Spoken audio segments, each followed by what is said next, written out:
Yesu ngo arahindukira ababwira ati ikintu kiva inyuma kikinjira mu muntu icyo ntigishobora kumuhumanya.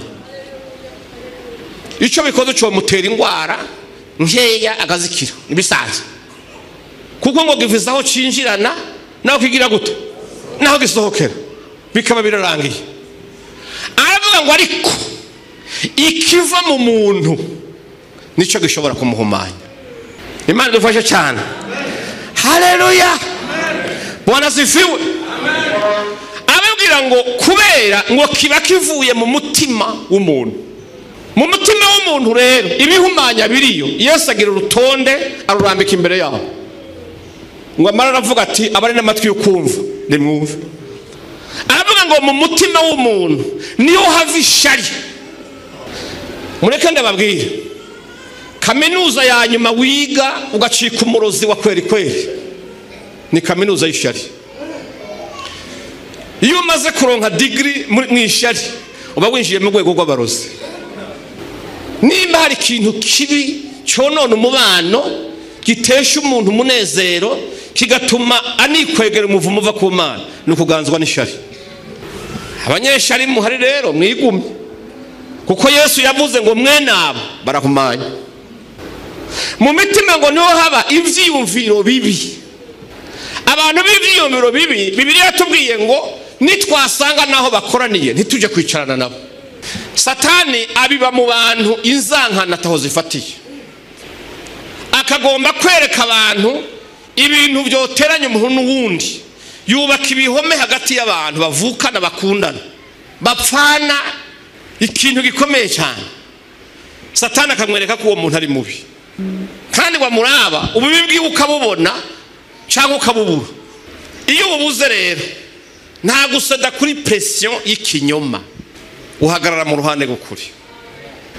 Yesu ntiyigeze agira abafana benshi wapi, ariko yaraza ati icyo nkora kimwe gusa ninamara kugishikako bose bazoba baje. Hari utakumva uyu munsi kubera ruwunda mu matwi amubwira ibindi, ariko ni wabandanya ukora ugashika kuri yansinzi n'icyo uri kurarondera, n'umwe atakumva uyu munsi azohindukira avuga ati ndi uwawe.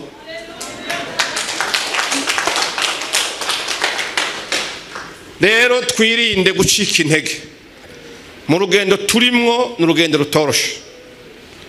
Duhura n'ibigeragezo, ibihuhusi, imipfunda n'ibindi, ariko icyo Imana igusaba ni kimwe: shikama. Shikama, ushira amanga. Imana ishimwe cyane. Dufise ibyo twabonye. Nabonye abantu bavuga ibihugu byabo neza, kandi iyo neza bavuga uyiravye atayigaragarayo, ariko bahindukira bahakubuza kuvuga ineza y'Iwanyu. Wanayivuga bahagutazira amazina y'ibindi bintu kugira ngo barabe ko wocika intege ubihebe. Noneho ikinyoma cigarura urubuga cyonyene ntimuhebe. Ukuri n'ikinyoma bizokwama bihanganye, ariko amakuru twarayamenye. Insinzi izohabwa, ibendera y'insinzi izomanikwa n'ukuri. Haleluya. Bwana sifiwe. Twasoma ijambo muri Zakariya igice cya 3. Satani yababajwe n'ibikorwa bya Yosuwa, biramubabaza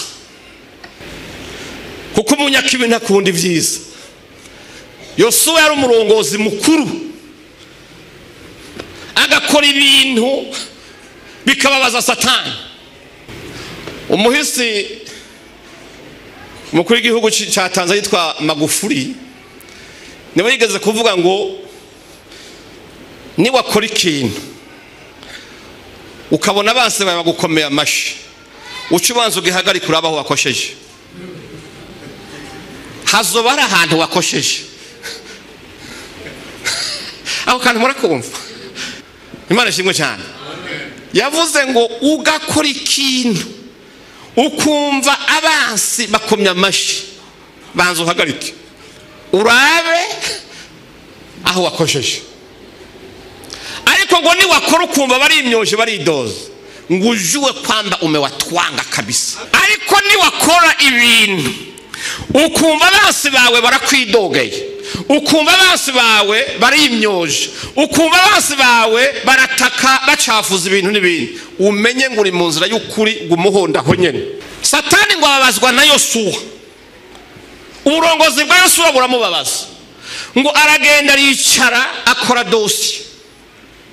Mumenye ngo yakoze dosi, ngo arayitunganya neza y'ibirego bihimbano. Imana ishimwe cyane yuko umurementaniza ibyo adakora n'ibyo atiyumvira byose. Akora idose ku buryo avuga ati iki kinyoma iki ingene ndagishonye neza, n'Imana iri mu ijuru nkaja kumurega ibi bintu, Imana iravyemera. Satani ngo aragenda atabuze convocation mu ijuru ku mumarayika w'Uhoraho, Yosuwa bamutumako. Twasomye ijambo ry'Imana ngo marayika w'Uhoraho niho yarari, ngo na Yosuwa iburyo, ngo na Satani ahagaze hehe ibubamfu. Satani ngo aramurega, aramucafuza bikomeye, ngo ku buryo ishusho yiwe yaboneka yuko umenga acafuye ngira no ku mpuzu yambaye. Ngo marayika w'Uhoraho aramwumviriza, birangira Satani yaje kurega, ahubwo ari wafatiwe ibihano. Kuko yatubwiye ati Satani Uhoraho aguhane, kuko uyu wazanye kurega mu ijuru turamuzi, ni gishirira cokowe mu muriro. Haleluya! Ariko umuntu atagusumbya gusenga yo kurega ku Mana gute? Satani aramaramara atahana ibihano Yosuwa, ngo mu ijuru marayika abangwa, ahubwo ngo ni mu mwami ku wundi mwambaro w'icubahiro. Haleluya! Amanukana ikanzu ivuye muri garderobe yo mu ijuru. Nukuvuga bivuga ngo ahubwo yongega ubundi bubasha, aravuga ngo kenyera ugenda ubandanye ubwanze, ariko wirinde Satani mubi. Muri ibi bihugu tubana mperutse kubona umugabo w'umukukuruke. Wumve ko umukukuruke ari umuntu akuze. Hari umuntu akukuruka akiri muto. Umuntu w'umukukuruke n'umuntu babona ko inkomezi zose zaheze n'ubwenge butanguye gucurama, babona ati ndiyo bakizezwe ibintu kuko ntavyo agishoboye. Abashaje aje imbere y'inama nshinga amateka y'igihugu cy'iwabo, abesha ku mugaragaro. Sinzi ko hari saa sita mugabo icyo nabonye cyo ntihari mu ijoro. Abeshera imbere y'ivyuma nk'ibi, abeshera umuvyeyi wacu. Nokuri uretse gusuzugura n'ukumva ubabaye, naratangaye ingene umuntu yarazwe ko ari umunyabwenge, yarazwe ko ari umuntu yohanura abo bari kumwe, yarazwe ko ari umuntu w'umuhanuzwa jambo inararibonye, ashobora gupanga ishakoshi y'ikinyoma agiye kubesha igihugu n'amakungu. Avuga ngo umuvyeyi wacu ngo yahamagaye abahutu b'ikongo, abahutu siko yavuze, ngo arabigisha ngo nimugende mwiyegeranye, ngo nzobanwikira abasoda ngo babafashe kwica abatutsi biwaye. Ibyo bintu mwarabyumvise? Ndiyumvira navuga uyu muntu kubera iki umuntu aje kugwari hahamuka mu gihugu kivaho giteye imbere gifise n'ubuvuzi bukaze, ntibamufate ngo bamuvurire ku migozi y'igitanda, abantu bakari ku muntu bikagenda gutyo. Imana dufashe cyane. Haleluya! Jewe mu 2004 niho naba mustanteri w'ikambi y'impunzi z'abanyekongo, kandi 90 ngira n'ibice 5%. Iyo kambi yari mwabo bantu yita ko ari abatutsi b'ikongo. Nuno munsi baracaba hano, bahamaze imyaka mirongo barahavyarira, bahubatse amazu abandi barayagura, dushingirana abageni, tumarirana imanza, turi kuri mashirahamwe. Uri kurambwira umuntu yorengana bari ngaha akaja kuba hariya? Ture guhendwa. Igihugu cacu Imana gihaye umugisha. Ibi ndabizi baranduga ko mugabo ntacyo bitwaye. Haleluya. Jewe narababwiye ndi gwemera mivumo, uzushaka umvumo canke ureke. Umunsi umutima wanyu utagufashije kungwanya sinzoreka kuryama ngo sinzire. Tugendere mu kuri, tubeshuze ikinyoma. Ijambo ry'Imana tubwira ngo turemerewe guhengama iyo bikenewe, mugabo tugahengamira mu ruhande. Icete cya kabiri cy'Abikorinto, Paulo yavuze ngo mwebwe ntimushobora kugwanya ukuri na rimwe, ahubwo muhamagariwe kugira gute? Kuba mu ruhande gukuri. Icete cya kabiri cy'Abikorinto 13:8. Iyo ukuri n'ikinyoma bihanganye turemerewe guhengama, ariko urabaho uhengamiye. Kuko birenga yatubwira ngo ikinyoma ni Satani wenyine yacivyariye. Abantu b'Imana rero, igihugu cyashize Imana imbere, tugomba guhengamira mu ruhande gukuri. Nyene cyubahiro mukuru w'igihugu cyacu cyiza cy'u Burundi, turabagabo bo gushinga intahe kuvyo twabonye, ivyo twumvise n'ivyo twiboneye. Turazi yuko muri no misi uhanganye, ariko twebwe natwe turi ku rugamba, dupfukamye dusenga Imana gufata amaboko igukomeza. Kuva Imana ibateye iteka ridasanzwe ryo kurongora ihanga ryayo, wagwanye urugamba rutoroshe rwo kurandurana n'imizi icitwa amacakubiri. Ivyo kiretse ureka kubivuga kubera imvo yisangije, nta muntu ari ngaha atabibonye. Amacakubiri y'amoko abayavuga no muzi sinzi iyo babikura, ariko turashima Imana yuko yabaye ikiganza ciza cyuko imitima y'abantu itekana, amoko yose uno munsi akaba aryama agasinzira. Kuva mushitse muri ayo mabanga twabonye ikiganza ciza c'Imana. Amacakubiri y'imigambwe uno munsi si nka ya kera, kuko mwarigishije yuko umugambwe mukuru ari igihugu, abantu baratahura. Ico twarakibonye y'amacakubiri y'amadini ntayo. Vyatanguye igihe muje Imana ibaduhaye, niho twatangura kubona amadini yose ashobora guhurira hamwe bagasenga Imana, bakaganira. Dusanga vya bintu byose byadutandukanya ntivyari bifashe, uno munsi ugasanga turagenderanirana kandi dufise imyizerere idasa, kuko twatahuye ico dupfana. Ico kintu turakibashimira cyane, kuko ico kintu mwarakigwanya ngo rugamba. Waduhaye ico dupfana, utwaka ico twapfa, ico ntituzoreka kukivuga. Turakigushimira, Imana ishimwe cyane. Wagwanye intambara y'abagisahura, kuko ushaka ko tugisangira. Ivyo kandi uzobizira, ariko uzuvyemere, kuko imbere y'Imana utegura ibitsibo bikomeye cyane. Nta mwami n'umwe yigeze ahaguruka ngo agwanire agateka, umutekano n'amahoro no kwidegembya k'umuntu muto Imana itashigikiye. Nubwo yagwanywa n'ibihangange bindi bikikoranya bikaja hamwe, vyarangira Imana imuhaye insinzi. Rero ico twarakibonye, turagishingira intahe. Wahagarariye igihugu ku mahoro n'umutekano. Kera saa 12 igeze, kiwarenga kwa Busigo, kiwarenga ku Musaga, baje bavuga ati rindira kuko amasaha yarenze. Ariko uno munsi umuvyeyi ari rugura Igitega canke Karusi, bamubwiye ati umwana araremvye Bujumbura minwi, umva saa 10 agushitseko yizi ataco yinona. Ico kintu kirakomeye cyane. Nubwitange bwanyu, kuko mwabaye indongozi nziza.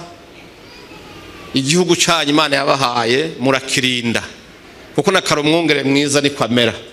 Tahunga idubu, ntahunga imbwebwe iyo ziteye intama ahagarara muri zo akazigwanira zikaba amahoro. Imana ishimwe cyane. Waragwaniye ubutungane kuri bose kuko wanka akarenganyo n'igikenye. Ntitugira aho tubivugira ariko tuba tubibona. Turaza ubwitange mwagize mukarekura leta yose gatembera igihugu cyose irondera ikintu kigoye abene gihugu, ikintu kibababaje. Byabaye tubona kandi igihe cyose bazanye raporo mwarishikirayo mukabona ingene abantu bamerewe mugahagararana n'impahazwa mukazirenganura. Uno munsi nyine cyubahiro tubabwire akarenganyo ntikarahera n'igikenye ntikirahera.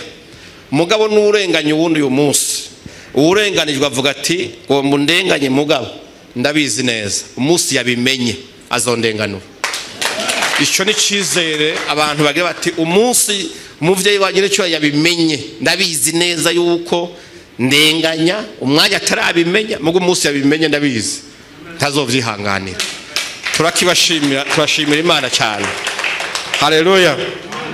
Imana yabahaye igihugu carahariwe ivomo n'ayandi makungu umenga caragwaye imibembe abantu bakinena mugabo uno munsi murabona yuko mutumwa ko hose kandi inama zikomeye bama barondera yuko bumva namwe inama yanyu ikivuga.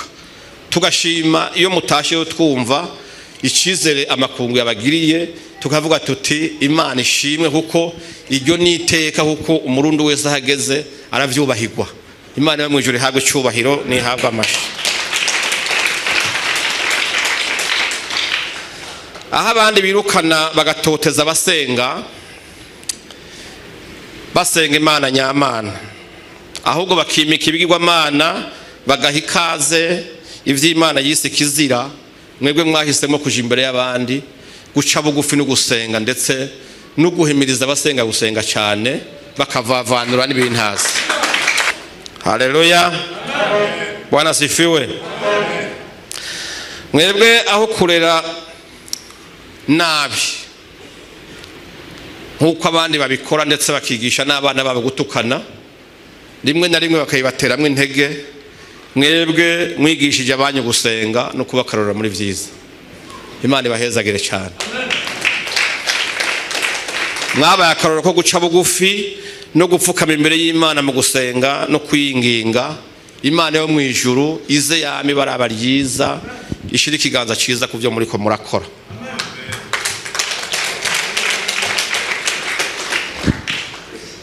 Ingeso n'inyifato vyanyu nta na rimwe vyonezera abanyakibi ariko uko biri kose mwahisemwe neza. Amen. Mukomeze gusenga, mukomeze kugwiza imbabazi ku banyentege nke. Nitwakomeza kuba mu bumwe duhuje umutima n'inama niho urugendo turimo tuzorosozera amahoro. Ntimukangwe n'imisozi iduhagaze imbere kuko turabizi yuko igiti itagira ko ivyamwa ntacyo gipfa n'inkende. Turabizi yuko ibyo babahora bazobiduhora twese. Imana ishimwe cyane. Haleluya. Mushikame musenge mwumvire ijwi ry'Imana. Nimwakomeza kunga abantu mwakomeza kurondera ineza no kugwanira agateka ka bose. Turabizi neza yuko bizorangira bose bavuga bati turemeye adusumvye Imana kandi igihugu cyacu kizogira umugisha kizoshiki iyo kiteza kuja umugisha tuzowuronka. Akarere ndaze ko n'amakungu hari icyo babitezemwo. Imana ishimwe cyane. Haleluya. Imana ibahezagire. Mwibuke ijambo Yesu yavuze nta kintu kija mu muntu kimumwanduza kimuhumanya ariko kimuvamo nico kigira gute nico gituma humana. Imbere y'ukoga nisangwa no kugwanya imyanda ariko cyane cyane dutunganya imitima yacu. Imitima yacu himbara Imana gusumba uko twokwisiga nuko twomesa nuko twomota ariko Imana igomba kumva akamoto keza k'imitima yacu. Imitima yuzuye urukundo, imitima yuzuye impuhwe, imitima yuzuye kuzirikana, imitima yuzuye kumva ufise icyo ugomba gukora kuri mugenzi wawe kugira ngo nubwo ari hasi nawe ahaguruka abandanye urugendo. Imana ibahezagire kandi bagirire neza. Mu kurangiza ntimugire ubwoba, nimba ufise umutima muri wewe ukwagiriza ikibi, nta sabuni hari zijya wisiga cyangwa bamesuza ushobora koza umutima wawe niyo sabuni. Isabuni yonyine itunganya umutima w'umuntu n'amaraso ya Yesu Kristo. Urashobora kuvuga uti imbere y'Imana iri jambo riransinze, jewe ndi umunyabyaha, muri urutonde Yesu yavuze hari kindega muri byo, ariko nimba uhari nagomba nakubwire, ndaguha inkuru nziza. Yesu ntarava mu ntebe y'imbabazi, aracafise imbabazi, arakurindiriye kugira ngo akubabarire. Niyamara kukubabarira ibya kera bihere, izina ryawe ryandikwe mu gitabo cy'ubugingo, kandi niyamara kuza gutora ishengero agasoma amazina y'abera baja kuraga ubwami bw'Imana, nawe wobamo. Ntiwite ku byo wakoze, hindukiza amaso ku mbabazi z'Imana. Urahari, uduze ikiganza dusenge, uvuga uti Imana imbabarire.